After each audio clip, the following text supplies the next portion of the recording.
And we're back from the Pink Seats podcast. Football doesn't sleep, so neither do we.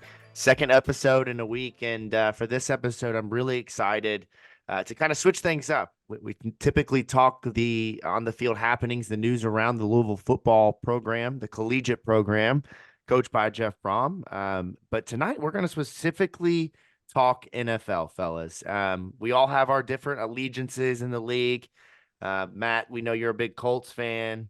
Vince, obviously, having played with Lamar, obviously Lamar's number one cheerleader to the point that you draft him, even if you have the number one pick in a fantasy league, you draft Lamar. I mean, I cheer for the Dolphins as well. Yes, and then I was gonna say, then you're a Dolphins fan. Me, I have no team allegiance. I cheer for my fantasy football team and my bets. That's where my allegiance lies. So if you're talking about, At least we all love the NFL. Lame. We talked about it at length this year. There were some great stories from, if you just remember back to the happy hours of the year, Big Dom getting kicked off of the NFL sidelines. And You got a shout out in Jason Kelsey's retirement speech. Man. Did y'all listen to that? It was Did he really? I watched a lot of that. Yeah. Couldn't tell how, I thought a lot of it was like satire, him crying. It took me a little bit to be like, okay, this is very genuine.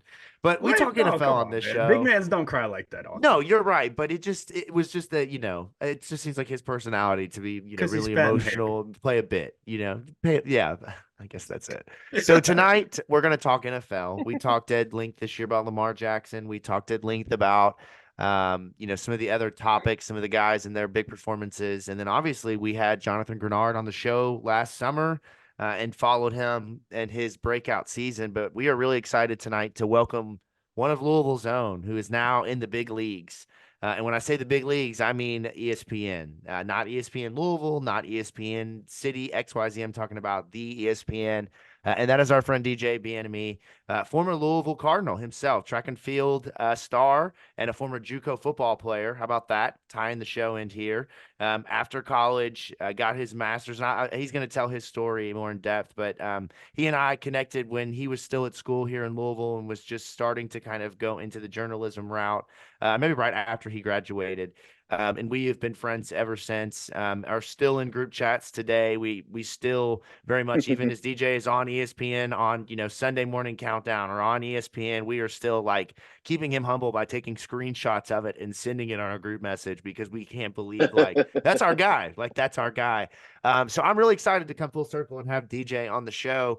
He covers the Houston Texans for NFL Nation, which is kind of their network of team sites.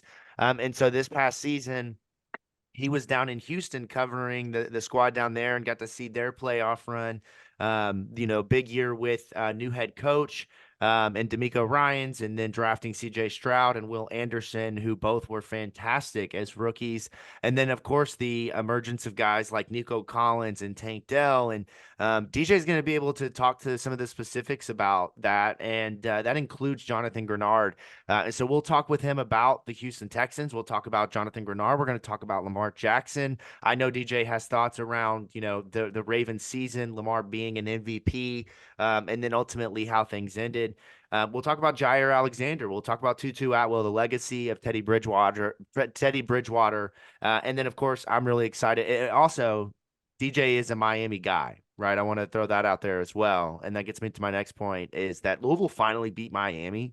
For the first time, Louisville has beaten Miami in football. DJ has given us, and when I say us, Louisville fans shit for a long time because he is a big Miami fan. Always said that Louisville will never step into the big leagues. Louisville will never be able to play with the U's.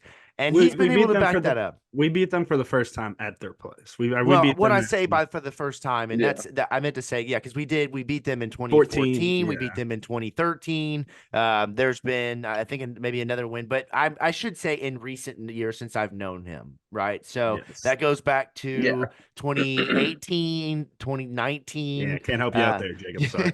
Right. So we'll talk about all of that. We'll talk about Mario Cristobal. I know he's got thoughts, and he'll share those thoughts. So I'm really excited about all of that. But fellas, just when you think NFL, what's the kind of biggest story for you guys from this past year? Whether it be Lamar Jackson or as Louisville related as it can be. What was it that you guys were most excited about? Just for all NFL or Louisville related? I say we keep it Louisville related just because of the fact that that's what we talk about here. But, you can open it up to the full season and just the happenings of the league. Well, Football's yeah, I'll football. go with overall. I mean, it's hard to deny now that the Kansas City Chiefs are a dynasty. I mean, Mahomes now has 3 titles in 5 years, back to back, and he's not slowing down. I mean, the dude's 28, and people are already having the GOAT debate, and he's probably got another 10 plus years of his career, 7 of which is that's probably going to be his peak. And he's only scratched the surface of his potential. And as far as Louisville guys go, I could say, Lamar and him winning MVP, and obviously that's a big deal, but I'm going to go somewhere different. I was pleasantly surprised with how well Yaya Diaby performed in his first year with the Bucks. He started off the bench, looked really good in the first month of the season as a rookie, and then to the point where he cracked the starting rotation. And by the end of the season, he's like second or third in defensive rookie of the year odds. Like, he had a really good season, so I'm excited to see how he runs it back in year 2.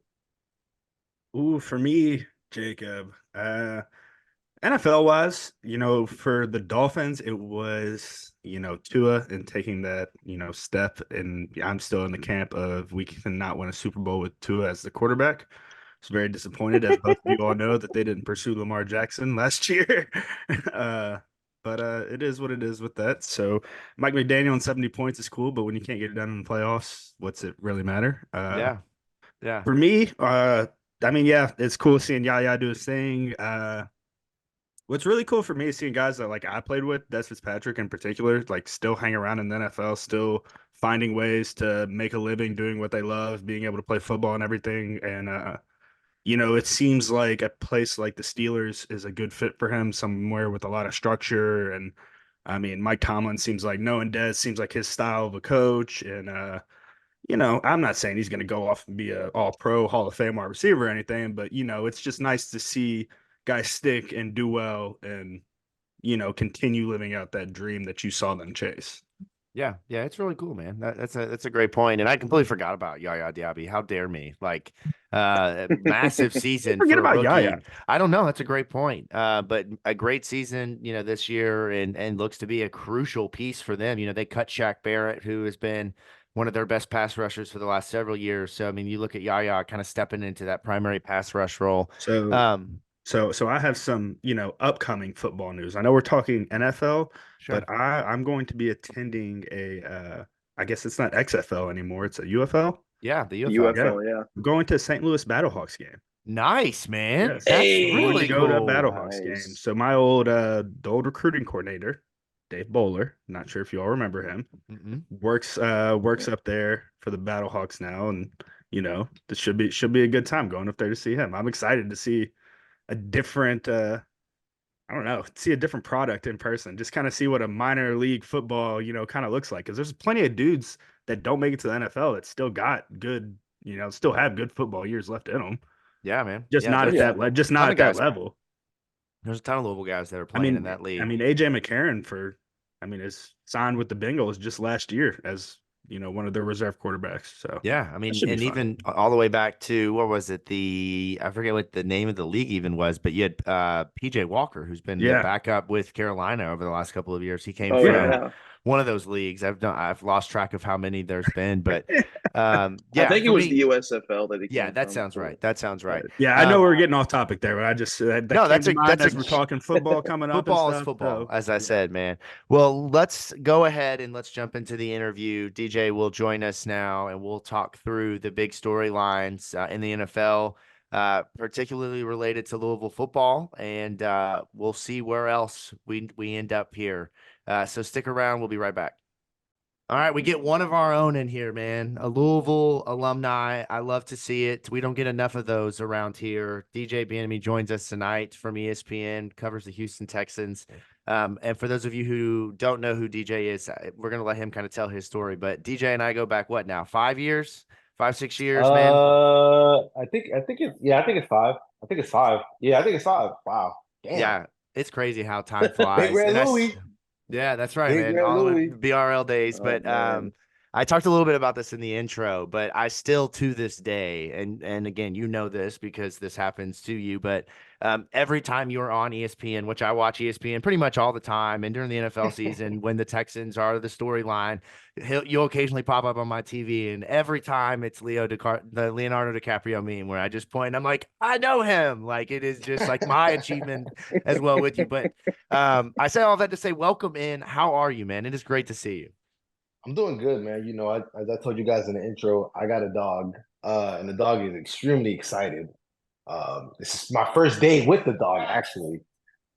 I gave it his name. So I got that dog, the original owner gave him his name, Bentley. I decided to change his name to Eevee. Eevee, come here, because I like Pokemon. So, I like Pokemon. So, he looks like what Eevee would look like. So, so here I am now. But yeah. So, but I'm good though, man. Just working and stuff. Free agency is right around the corner. Not looking necessarily forward to it. Free agency is always a crazy time. But I'm happy to be back on the pod with you. Yeah, it's been such a long time. But as I said, we go so far back. It's crazy. Like all the debates we used to have about Chris Mack or Jordan Noah or like, I guess like is Malik, Malik the NFL quarterback? Is he not an NFL quarterback? Or like, Kanye or whatever. So much stuff that we should just debate about all the time. That's the power. That's the power of sports online for you right there, man, is being able to meet people and connect via sports and things of that nature. Before we bore the people to death about us, let's talk a little bit about you. And I know your story and the grind that you've been on the last few years, but for those who don't, just take us back to you arrive at Louisville, part of the track and field team, get your degree. Go on to the next step. So what has life been like essentially since you've left Louisville, and how did you get to working at ESPN as a journalist? Man, so obviously I graduated in 2018. It was not easy. My first ever any type of journalistic type of work was with Nick Coffey and Howie Lindsay. All right, you wanna run around? Go ahead, run around. It was with Howie Lindsay on the radio, Nick Coffey. At his former website. And I was just, working and, trying to write about stories, write about anything Louisville related at that point. But, at that point, I was kind of writing more opinion pieces. I wrote a couple of features, one on Dave Williams, the running back from I know that's a throwback, right? Yeah, 2018. Man. Yeah. And I did. That was one of my best friends in college. That's who I heard. Yeah. Dave is great. You feel me? We still follow each other on Instagram, and we still we DM from time to time. And I did a story on Landon Ipoku. I think that's how you pronounce his last name. London Ipoku. Yeah, London. Yeah. There you go. Yep. So I did a story on him, and I remember at that point I was all right. I'm kind of I know what I want to do, but I knew the lane I was in, I wasn't gonna ever be able to get to where I wanted to get to, and I knew I had to all right, go to grad school. So I went to grad school, went to Columbia, and he got something in his mouth. I went to grad school, went to University of Columbia, and that was a grind. It felt like I went from those disrespect Louisville education, but it felt like I went from a Power 12 to not Power 12, from a Group 5 to a Power 5. You hit the portal and upgraded. Yeah. I went from the Sun Belt to Alabama, SEC, going against Georgia day in and day out, and it was not easy. It was not easy at all. At one point, I was on academic probation. I almost got kicked out of school. But yeah, it wasn't easy. But then COVID happened. So as you all remember, jobs were flying off the market like hotcakes. People were just shutting stuff down left and right. When I graduated in 2020 of May. But, I hung around, waited around, got an opportunity at the St. Augustine Record, which is in St. Augustine, Florida, And when I started working, I was covering high school sports. My favorite sport actually I was covering was girls basketball. I really find women's basketball a lot more entertaining. Especially on high school, even college, more entertaining because from my perspective, it's more skill. And that's more fundamental things like that. So I really enjoyed that, and I broke a really big story involving like Black Lives Matter, things like that. Like the AD tried to make this one girl and her team forfeit because they were wearing Black Lives Matter T-shirts. I wrote that story. I ended up getting an opportunity to cover New York Jets for the New York Daily News. So I covered them for about like 14 months. Built a little decent following. Covering the Jets, there's nothing like it. Covering the Jets, like their fan base is just so rabid. Like it doesn't matter what the topic is. Like they're the type of fan base that could turn a punter into a star. You getting into it with Jets fans on a near daily basis was so funny. Yeah, I used to get into it all the time with them. And then yeah, I've been there about 14 months. And then like ESPN came calling. And then, I've been with them for about this July will make it 2 full years. And honestly, I haven't been at a spot that long outside of my stint in Louisville since 2013. Louisville, I was there like I want to say 2 years and like 3-4 quarters. But outside of that, from 2013, I've always been bouncing around. So ESPN in Houston, this is for sure the longest I've ever been like stationed in one spot in a very, very long time. So I've enjoyed it. Obviously, there's some ups and some downs, but for the most part, I'm happy to be here. So now that you're in Houston and everything, you've obviously been covering, my former teammate, Jon Greenard. What has it been like this past year being able to unlock him and get him, fully healthy? I remember in 2018 when he got hurt that first game of the year, it was absolutely killer. And then, he comes back to Florida the following year and just has a phenomenal year whenever he's fully healthy. Right. So it felt a lot like that for you guys this year. So what was that like? Yeah, no, it was cool, man. Because like, I remember last year. Because it's funny, like at U of L, like John and I, we didn't like we were at the, we had the same parties, right? Yeah, same spots, but we never like conversed. We never had a conversation at Louisville, and we saw each other like at training camp in 2022. It was like we had just, it's like we had known each other for years. We dapped each other up, chopped it up, We tapped in with each other. Obviously, he gets hurt. He's not as healthy as he would have liked to be. But I knew like what type of talent he had, because in 2021 he had 8 sacks in 12 games. I always pointed back to that he had 8 sacks in 12 games, and I thought he was going to break out in 2022. Obviously, that didn't happen, but he actually got a good guy award in 2022 because he was so great to deal with. He was always letting people come to the locker, always talking over everybody. I mean, that's the kind of guy Jon is. Exactly. So he got a good guy award in 2022, and then this year, we used to always chop it up week in, week out, game after game. Almost if he had time after practice, we would chop it up. One person he really loved chopping up was one dude named Sarge. Him and Sarge, they could talk for forever.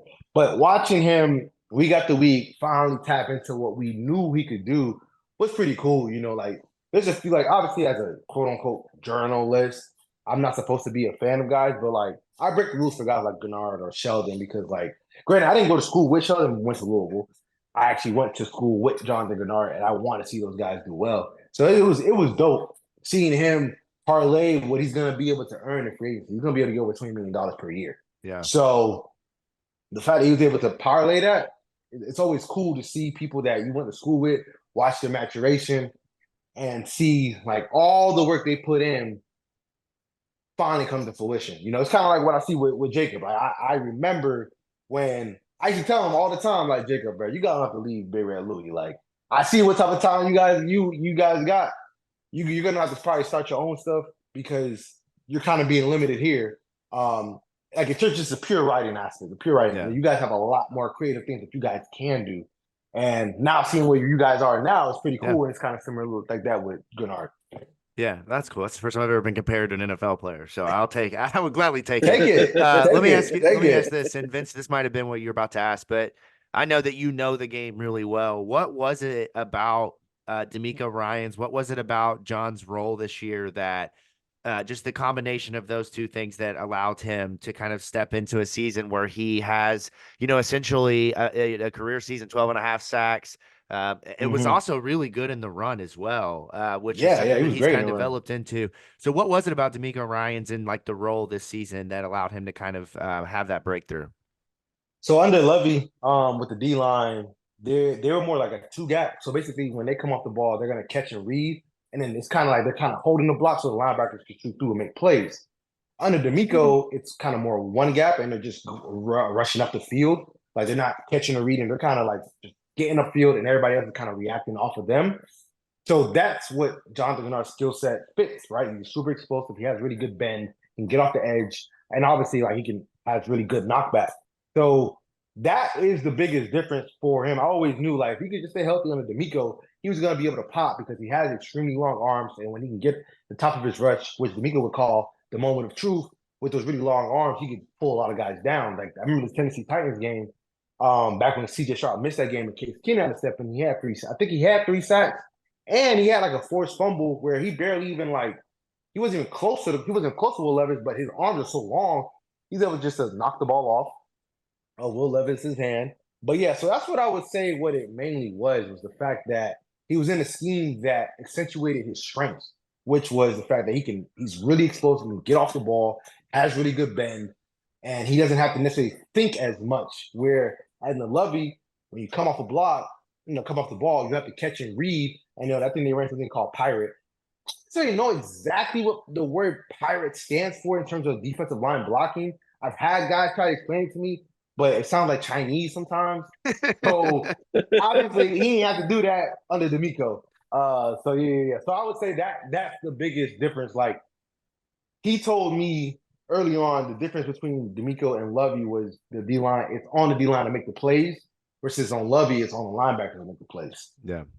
That's what they did a lot in Satterfield's defense as well. Is guys caught a lot. They two-gapped it, and that's why your linebackers made a lot of play. I love that style of defense that you're describing, DJ, just because of the freedom it allows guys like Jon Greenard to go out there and be ball players. Defensive linemen are especially in the NFL, you always win the battle up front. And I mean, if they're winning it, I mean, your linebackers are eventually going to start making plays. And man, you mentioning those long arms just brings like nightmares to my scout team days where I had to block my 5'10" ass had to block Jon Greenard when he's in a 6 technique. And I'm like, I mean, I don't know what you want out of me, coach. I can't give this guy a look. Yeah. I remember watching him like against Mackay, and it was like, oh, those were some battles. Yeah, and like watching it, I know they had battles at Louisville, and watching them in, I think it was week 14 against the Jets, like he basically took Mackay's lunch, and like Mackay apparently told Jon after the game, like this felt like practice back at Louisville again, because like what Mackay's strength isn't necessarily, that doesn't necessarily play into what Greenard's strength is, and what his weaknesses is. That's what Greenard could exploit. So like it was kind of, at times felt a little, I don't want to say unfair because they're both in the NFL. So Jon's very smart as well. Jon is a very smart football player. He knows how to adjust mid-play, mid-game. I mean, it's pretty fun to watch him. Yeah. So like watching Greenard do his thing this year, it was dope. And kind of staying with the defensive line, Sheldon Rankins, he comes over, and you mentioned earlier how this scheme under DeMeco versus Lovey, how it's more so on the defensive line to make plays. Right. Sheldon comes over. He kind of, I don't want to say was disappointing in his last year with the Jets, but I mean, it definitely wasn't up to par because of his injury and whatnot. But then he comes in, and not only does he make an impact, I mean, he's a regular disruptor. I think he had a 2-sack, 3-sack game at some point in the middle of the season. I mean, he did. Got a tutty, man. Big man tutty. Yeah, big touchdown. He did. So he did against the Titans. How does that relationship kind of impact one of that? How does Sheldon kind of elevate the defense, and how does DeMeco's scheme kind of elevate him? So for Sheldon, I mean, like obviously he played with New York, and they run the same exact scheme from a defensive line standpoint. Like it's the same exact scheme. So it was kind of like riding a bike for him once he got to Houston. It was for him, it was just more about staying healthy. And again, like the Jets, this is no knock to the Texans, but the Jets had a much deeper defensive line during his time in New York, especially in 2022, right? You had, he got the ball. You had Quinnen Williams. You had JFM, you have Quinnen Williams. Obviously, you had Sheldon, you have Jermaine Johnson. You feel me? Like Bryce Huff. Like there's way more. Carl Lawson. There's just way more guys that they have. Not saying the Texans ain't have guys. They had guys too, but like they're a little more thin on that aspect. So he just got more opportunity and he was able to make more plays. It's funny, like a lot of Texans fans, they always used to do like the Will versus Jonathan Greenard thing. But in reality, like they're like, oh well, Will is elevating Greenard or Greenard is elevating Will because this guy has a double team or that guy has a double team. But what are you eating? Oh, but in reality, from what DeMeco told us one time was the reason why those guys are able to eat the way they were is because you had Malik Collins and Sheldon Rankins really disrupting the pocket and pushing it into the quarterback. Because, if the interior of the O-line is collapsing, there isn't really much for where the quarterback can go. Like, yeah, they might be able to do a little dancing around, maybe Mahomes or Lamar or Josh Allen. But for the most part, if you can collapse the interior of the pocket, when the quarterback wants to like maybe drift a little bit to possibly get out of the pocket, now you're kind of coming right into Jonathan Greenard. So Sheldon had a massive impact on what Greenard was able to do with some of the stunt game things that they're able to do, where Sheldon will loop around and then, really, create contact with either the guard and the tackle and then let Jonathan Greenard come straight through. Sheldon, that is, and let Jonathan Greenard come right through. Or sometimes, just really getting knocked back and giving Greenard a clear lane to be able to get to the quarterback. So moving on to Lamar Jackson, MVP, great year, phenomenal season. Right. But we have the playoff exit. Yeah. So let's start with the MVP and how was that? What was that from your perspective, and what did you see Lamar, take in his next step? To me, obviously, continuing to end the Lamar can't throw, narrative and things like that. From your perspective, what was it like for you? So funny story. I'll let you guys in on a debate that I used to have with Big Red Louie going into 2019. So like I was pretty pessimistic about Lamar in coming into that year. Like we used to argue a lot. It was like 5-on-1. Obviously, I lost that debate badly, like really bad, obviously. But for me, it was always like I just wanted to see him be a pretty efficient passer, and then I knew like once he got that part taken care of, he was going to be like one of the best quarterbacks in the league because he's just so dynamic on the ground. So obviously, seeing his maturation and seeing where he is now I'm almost one of the few guys that always have to defend him. People always talk about the playoff stuff, and he's not that good of a passer and things like that, which sometimes it's just cliche-ish at this point when it comes to the passing standpoint. Yeah. But I remember covering the first game of the season in 2023 when it was the Texans versus the Ravens. Obviously, the Ravens kind of ran away with that. But Lamar actually was not good at the game. He had a fumble, he had a pick. He was not good. He was on my fantasy team. We had Yeah. He was not good that week. But like I remember watching that game, like I didn't think it had much to do with Lamar. I thought it was like the Texans secondary was just really like whooping the Ravens receivers' ass. Like they're just kind of like kicking their ass. Like Odell was getting locked up by Stingley. Steven was kind of locking up whoever's on his side, whether it was Rashad Bateman or Nelson Aguilar. And then you had Zay Flowers got off, but it was a lot of screen pass, a lot of gadget stuff. But then seeing him start to turn it on at the end, it's funny. Like I thought, like he wasn't gonna win MVP because I thought, like in terms of the counting stats, he didn't have enough. Then the Niners game happens, then the Miami Dolphins game happened. And I'm like, all right, well, that was that. Like it was sealed and delivered. So and then again, seeing him in the playoff game, it was like, oh, here we go again, right? Because like once they started blitzing him in the second quarter, I was like, oh, okay. Because it's funny, like, having talked to people around the Texans, like that was kind of their game plan was like to speed up his clock. But I knew they didn't want to like show it too early because like I knew they didn't have much of a this was their first to go start off with. They could play a lot of quarters, some three, some quarter half. But then I knew like once Lamar was kind of doing his thing with that, I knew they were gonna start the blitz, and I was like, all right, what are they gonna do once they counter that? And once the Ravens went quick game, it was over. Once it went quick in the counter blitz, I was like, it was over. Like because like offensively, the Texans couldn't do anything because Mike McDonald was absolutely a menace to anybody that had the Kyle Shanahan scheme. What he did to Kyle, what he did to Mike McDaniel, what he did to Bobby Slowick in week 1. I'm like, man, the only guy that had success was Sean McVay, and that's because Matthew Stafford went on an absolute heater. Like he was just making all kinds of crazy throws that game. Yeah. So obviously, like I know CJ Stroud's extremely talented, but I knew they're going to win this game. It's going to have to come down to the defense keeping it close, and then hope that CJ could make a play at the end, which I think he would have been able to if it came down to that point. But obviously, it did. That's a fun topic though. Like, what was it like this year covering playoff team? It's hot. Everything. I mean, the Texans were a very hot team this year. They were fun to watch. I mean, CJ Stroud was. Right. He's awesome. I mean, yeah, he was you got him out there. Right, You got him out there with with NFL. He's with the Kardashians now, man. He's a Right, star. He's a star. Yeah. He's a star. I think I saw him walk out of somewhere with it was Amber Rose. That's who it was. Yeah. But he was just giving her a ride, man. He was just giving her a ride. The hotel. They had never spoke prior. His mom confirmed. Somebody said on Twitter, like, I I can't even blame, bro. He's just living out every kid's.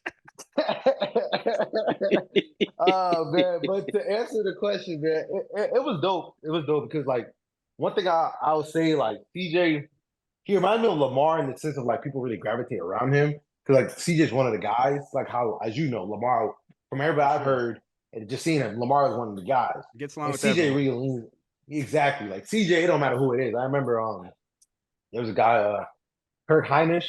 Him and CJ had a bet about like I forgot what week it was, but it was Notre Dame versus Ohio State, right? And just exchange T-shirts or whatever, whoever wins. Like that's what they get. I think I remember that. Yeah, and the fact that like he's doing that with basically a backup defensive tackle who's like basically he's basically a fringe guy at that point. He might not have even made the team, but like the fact that he's connecting with guys on that level, that's when you know what type of guy he is. Or like my favorite story to this day, because I actually like the guy, Austin Deckles, that's my dog. I feel he basically was a backup offensive tackle for the Texans. Me and we built a relationship because we both were really into Rod Wave. Like we both love Rod Wave. And CJ Stroud's ever first preseason start, he gets his lunch took. And he knows he got his lunch took. Like CJ Stroud was under pressure on like 60% of his dropbacks. And I think CJ gets sacked or whatever because like Austin got beat pretty quickly, and he's just like he goes to the side. He's like, man, he was down on himself. Said, my bad, bro. He's like, man, you good? Like you good? Like just get him next time. He said, that's on me. I gotta make him miss, right? And like just breathing that type of confidence into guys that goes a long way because as we've all played sports in some capacity. When we F up, we know what that feeling feels like. Where people are just like, oh. There you go. You botch this. And sometimes you just need that encouragement to get you back mentally in the right spot. Because sports is so much more mental than it is actually, like the actual physical. Like, as we used to always argue, me and Jacob, like Jordan Nora in like the biggest game sometimes would just disappear, right? I always defend him to this day. I'm still always going to tell him because that was my guy. But he sometimes in like the biggest games would disappear. For whatever reason, nobody knew exactly what it was, but that was more of a mental battle than anything else. It wasn't like the dude couldn't play or the dude couldn't score. Sometimes the pressure got to him. And sometimes you just need a guy that can just uplift you in that moment, which obviously, CJ was able to do that for Austin.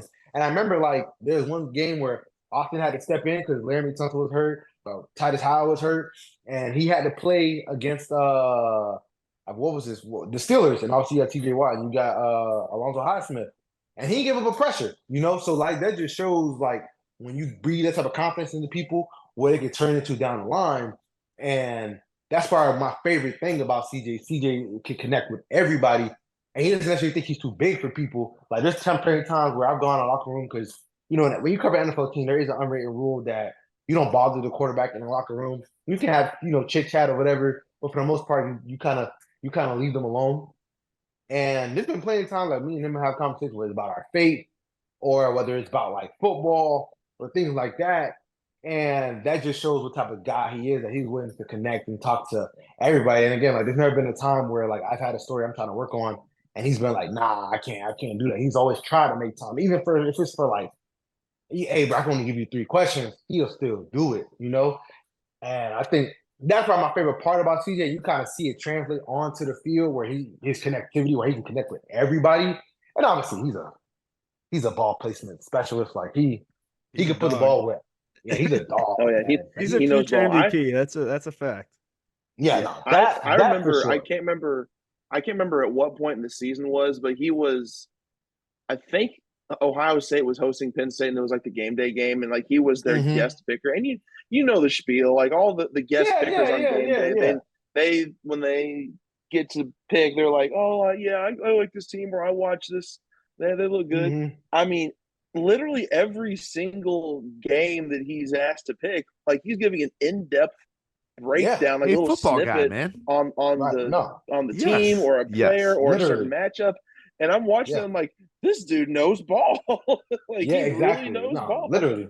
Yeah. And I think like, just that, just the fact that he can be able to teach other guys on the team and connect with guys through that manner.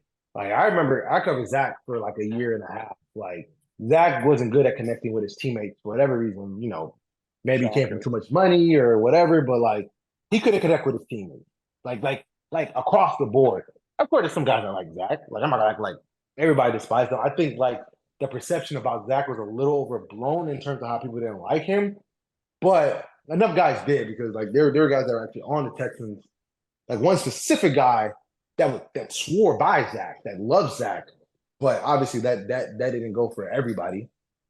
But yeah, like that's one thing about CJ. He knows ball.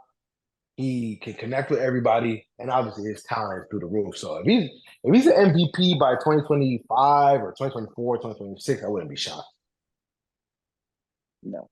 And kind of switching back to like the Louisville guys, going away from the Texans and into the NFC, actually, Jaire Alexander. I mean, this guy at this point, one of the top cornerbacks in the NFL. I think as of right now, he is still the top paid cornerback in the NFL. Yep. Getting 21 per. Yep. It seems like over the last year plus, like 2 seasons, the injury bug started to affect him a little bit. Like I think he played in only 7 games or something. And when he did play, there was only a handful of games where he really looked like the elite corner that we've come to expect. And it was even to the point where towards the end of the season, like hell, he had that thing in where they go to Carolina and he makes himself a captain. Yeah, I forgot about that. Suspended by the Packers, and then he goes through and scrubs his Instagram and socials of the Packers. Where do you, obviously you're not as in tune with the Packers, Texans, but like, do you, in your like professional opinion, foresee maybe a trade involving him at some point, or do you think this is just stuff that guys go through on a typical basis that maybe the public isn't privy to on a regular basis? Yeah, I would say it's the latter, mainly because I looked at his contract over the offseason. I think like the Packers would have to take like a dead cap hit. Like I'm actually pulling up right now. It wouldn't be cheap to get rid of him. The potential out is next year. Because the actual like extension money is starting to kick in now. Like dead cap right now be $27 million. They can get out of it next year. But it's just typical NFL stuff. You know what I'm saying? Like players are sometimes, I don't want to say they're divas. That's a strong word. But like, I mean, they have. If you work with NFL players, I'll say it for you. They're pretty divish. Yeah. I mean, if there's any players who are divas, it's corners and wide receivers. I mean, we easily corners and wide receivers. I still remember when I saw the news broke that Jaire got suspended for a game. I'm like, what the hell did he do? And then I heard the reason. I'm like, why? That sounds like Jaire. Yeah, I'm like Jaire. Like the first thing that I think of when I think of Jaire is him doing that little chicken dance against Wake Forest. Yep. That's so funny. I remember like because actually his line brother, he's a Kappa, is my best friend. And like I remember like I was actually trying to do a story on Derek Stingley about like how Derek doesn't really trash talk. He's already coming out of his shell. He trash talk a little bit. Like it's more subtle now, but he's coming out of his shell. And I want to interview Jaire. Jaire said he doesn't do interviews in the offseason, but I want to interview him because Stingley, like Jaire's one of his favorite corners. He loves how he plays. Obviously, the personality is so different. And Josie was like, Jaire don't talk trash. I was like, what Jaire are you watching? Yeah, right. Wake Forest? Like, right. You ever against Wake Forest? What we talking about? Jaire is a trash talk. I'm like, he called Justin Jefferson a solid receiver. Yeah, man. Like, what? That's as much trash talk as it. You call Justin Jefferson a solid receiver? Come on, he did. You feel me? You saw what he did with Stephon Diggs the year before. Come on, man. Like that man there is a certified trash talker. That's okay. That's okay. But yeah, I think it's just NFL players being divas. You know how that goes. Yeah, man. I've always wondered about the scrubbing of Instagram. Like, it's just hilarious to me how that's received on the other end by general managers. Like, if that creates like a firestorm in the locker room or whatever. CJ scrub his Instagram at one point. Nah. He ain't never not yet. but like, yeah, we're not there yet. Once he gets the contract stuff and they're not trying to get what he wants, then you'll get the scrubs. But yeah, like, general managers don't care about much of that stuff. Like, for example, like Steven Nelson, their cornerback, he last year he wanted a new deal or just like a raise or whatever. He called his general manager a clown on Instagram. And he ended up getting a raise, like a $2 million raise. You know what I'm saying? Man, so they don't care. They don't care. You got to get your bag, man. Business is business. Yeah. Business is business. So I want to transition a little bit, and I want to talk about something that I think might hit a little close to home for you being a Miami guy. You don't see this a lot, and that is guys retiring and going straight into coaching at the high school level. I mean, I guess there are guys like, who will step away and, like a Phillip Rivers and will coach his son's team while he's waiting to see if there's an offer. But Teddy Bridgewater retires and immediately goes into coaching and returns to his alma mater at Miami Northwestern.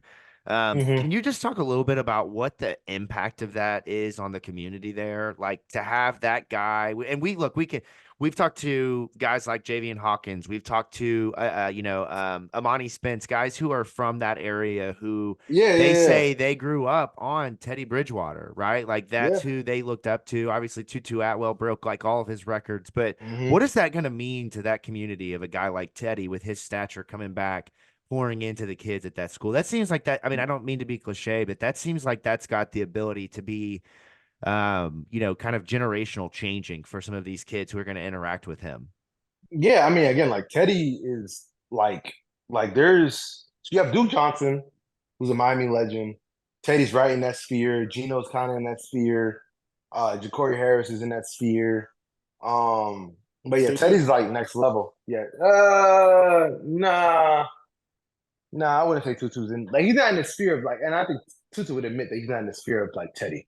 Right, yeah, Teddy is like. I remember those days where I'd be in the locker room with Tutu and he'd be talking like just how highly these dudes would talk about Teddy. To Jacob's point is, like Teddy is, as you said, like he's basically part of the community. Like, he is the fact. It's funny, like my homeboy who also coaches football in South Florida. He's in for a lot of it, but he's pretty tapped in, like who's coaching where. Like Teddy, when he was playing with the Dolphins, was also coaching semi-pro. You feel me? Like, he's, as you said, like he's really big on like being within the community, things like that. And like Teddy is the reason why, he's a big reason why like there is a pipeline from South Florida to Louisville now, because Teddy is one of the first guys, like one of the higher recruits to go there. Like, when he had offers from a plethora of other schools to go to I mean, I don't know if you get Lamar if you didn't have Teddy, like Teddy was that instrumental in terms of South Florida and in Louisville in terms of that bond or that connection or that pipeline.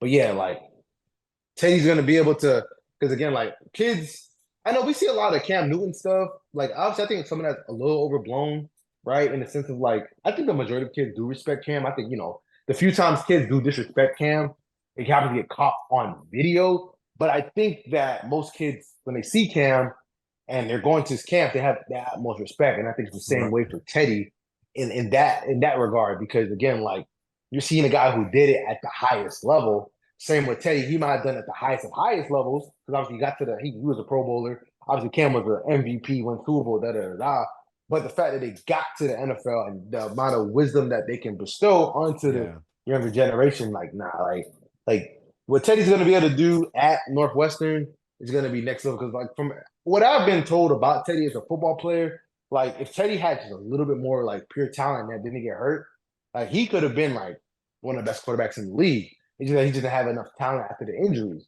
So, the fact that he basically spent a bunch of time as a backup, was able to learn from Mike McDaniels, learn from Mike Zimmer, learn from Sean Payton, learn from Even Matt Rule, I know Matt Rule, whatever. But again, man, learn from Vic Fangio, learn Drew from Brees. Drew Brees, Dan Campbell. Like he's he's gonna have such an upper hand on the competition, and he's at the West. The West gets all kinds of talent. Like the talent there is next level. So like, it's gonna be at times unfair. Speaking of the talent in that level, Mario Cristobal still will the U ever be back? Will it get back to its glory days? Well, if they can't make it shake with Cam Ward, then the answer is no. But they got good recruiting classes, so it's like that's gonna finally come to fruition. But it takes some time. But, you can have all the talent in the world, but if you don't know how to take a damn knee down, I know. Yeah, like imagine if they took that knee down, like what like their whole season goes completely different. You know what I mean? Yeah. So like I remember when you used to give me a lot of shit when I would say the same thing about Scott Satterfield. Yeah.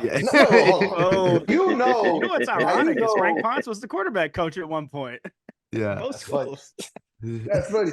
But Jacob, I was never fully on the Satterfield. Very much. train. Yes. Very much. But it had, I was always big on like I don't know about a Group 5 guy going to a Power 5 and ACC. Because when he got to the ACC, that's when the ACC was still. It's not what it is now. ACC is a joke now. Yeah. But when he first got there, that's when you still had to worry about Florida State. You still had to worry about. That's what Clemson was competing for natties. You still had to worry about Miami and Lurker. You had Mac Brown come in, and you knew he was eventually going to turn it around. Syracuse was oddly, occasionally, they always had like 1 or 2 years where they finally was the quarterbacks and be good. They always had a good white scrambling quarterback that was such exactly. So like I always, when Sack came, I was like, I don't know about that. But then the first year, they got to they go to. We had lightning in a bottle, like we like to call it. Yes, lightning in a bottle, and obviously it was never lightning. That bottle was never ever shook again. But that's okay. Yeah, that's okay. Man, it worked out for us. That Cincinnati doing his thing. That Cincinnati doing his thing. Yeah, that's right. Supposedly. It's not us anymore. So, okay, I want to end the show on this question here. We just had the combine this past weekend. And it was a big weekend for Louisville because you had a guy in Isaac Guriendo who was, for the most part, Louisville's backup until the late part of the season when Jawar Jordan went down. And Isaac came in from Wisconsin, was seen as kind of this power back guy who was going to come in, maybe be, like a third down back, and really was a speed guy all along. But what he did at the combine with a 4.3 340. Running back. Now he's on the radar. Xavier Worthy obviously broke John Ross's record for the fastest 40 time. That's not what I want to ask you about. Okay. I know well enough what you believe about Usain Bolt in terms of his greatness in all-time landscape of athletes, right? So I saw this tweet. I'm sure you saw this. That said that if he ran a 40-yard dash, he could do so in about a 3.8 or a 3.9. Do you agree with that? And what would Usain Bolt in the NFL be like for a quarterback? I think he could probably go. He'd probably go like 3.8. The thing is what he's saying, since he's so tall, like obviously he could get going. He just have to like end his drive phase pretty early and then just tap into his top end fairly fast. But yeah, he can for sure go like 3.8. It's just stupid, man. That is just. I don't think I can do anything in 3 seconds. Like not anything. That's good if you can't do anything in 3 seconds. What's it called? I can remember at the Super Bowl like a few years back, he ran like a 4.22 in like sweats and joggers, like joggers and shoes, like a 4.22. Yeah, like and that was later. So the fact that you do that, like you know what I see, DJ? I see 6'5", and I see a lot of untapped size. I am pumping him full of cheeseburgers, steaks, calories, protein, and we're going to tight end. That's a mismatch nightmare right there. So here's the thing: the only guy that's really been able to be like track fast, like really really track fast, like that could if they wanted to compete Olympic wise. What is that in your mouth? That could compete. That was able to transfer to the football field was Tyreek Hill, and because it's turnover. He doesn't need that. He doesn't have long strides. He has this crazy turnover. Usain on the football field wouldn't have been as good. Would have been that good because for him to tap into his speed, he got to use his long stride. And if you jam him up, throw him off his routes, you'll be able to basically evaporate him. So I don't think he would have. And he said he doesn't like to get hit. So yeah, I don't blame him. Usain Bolt would have. What's your Usain Bolt would have. Mine. So it's weird because like I never ran it like laser. Yeah, right. But like when I was in JUCO, before I even like took track full time, I caught like a 4.3. I remember like it was after practice. I had my dog Dom clocking it. I was coming in at a 4.3 multiple times. I had like a couple 4.4s, whatever. But obviously, I think if I would have ran during my peak of my track, I could have maybe got like 4.2. Maybe. I'm not gonna say I would have got 4.2 because 4.2 is still moving. Right? Yeah, Like, yeah. Well, I mean, it depends. While you were there, Bobby Petrino was there, and we ran all our 40s on a track with track spikes on. So you probably would have been fine. I heard about some of those times because Jaire used to always want to race. Jaire wanted to race me sometimes. He was like 4.2, 4.3 every year. Yeah. And he was like, I'm trying to race you now, DJ. I'm like, bruh, maybe. Man, I ran a cool like 4.91 in those track spikes, so you can imagine what I could run on actual turf. That's good though. Hey, going I don't think people realize if you can go, you like your little bed. If you can go sub 5, you're faster than 99% of humans. 99% of humans. You might not be faster than 99% of football players. Yeah, but that's okay. Because when we do like the media combine for the Texans media or whatever. Yeah, well, hold on. We're so jealous. Media combine champion over here, man. Your athleticism being put to work out there for you. Yeah, okay, 2 times. Sorry, let me put a little respect on you. You feel me? But like it's so funny. Like when I'll see them like running, like they're running so hard, and they're coming in 5.3, 5.4, 6. I'm just like, damn, like sometimes I chuckle because it's like we criticize and we talk bad about these athletes. Yeah, they can't do this, they can't do that. Whole time, like me, I can't even like obviously I think this year, I should go like 4.6, but I've been going 4.8 the past couple of years. I can't even come close to my old athletic peak right at this point in time. But it's just funny because like we have all these opinions, but we can't come close to what these guys can do. Athletically. So it always tickles me. Obviously, the game is the game. The business is the business. But it always tickles me that is the reality, that the majority of people talking about the athletes, I'm talking from media space, we can't, even like the former players, right? Like even like the former players, like they're retired, so they can't even do what they used to do. So I always find that like I always get a kick out of dudes like Shannon Sharp. He's a big one where he'll be like, "Oh man, if I'll go out there, I'll put up numbers right now." It's some of those older guys that still got the confidence and the swag. And right. My favorite is Chad Johnson. Yeah, no one can cover Chad Johnson and Chad Johnson's eyes. No. Yeah, exactly. The only guy that I think could still go out there is T.O. T.O. probably could. He was playing in that arena league, the fan control football league, not what? Yes, like 3 or 4 years ago, right? Yes, exactly. Yeah, man. Incredible. All right, well, that's gonna do it for the show tonight, DJ. I can't thank you enough for joining us, brother. This is a great time. We've talked NFL all season long, but it's great to have an expert who can come in here with a little bit of some Louisville knowledge and talk about it. So thank you for your time, brother, and best of luck to you and your dog, man. It seems like you guys got a nice bond. Just based off your dog's already better than Matt's dog. Made way less noise. It's crazy how you get it one day and your dog makes, it's just incredible. One day, all I gotta do is noise right now. He's being click, and he's already here. Yeah, man. I love this. Well, DJ, take care, brother. We'll talk to you soon.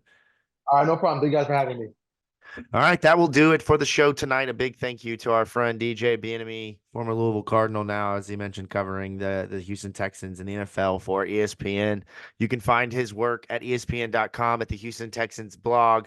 You can follow him on Twitter at DJ Bien-Aime, and you can check out all of his work, again, at ESPN.com. Big thank you to all who have listened over the last couple of days. We've had a busy week, and we will keep the ball rolling into next week as we prepare for spring football. And until then, go Cards.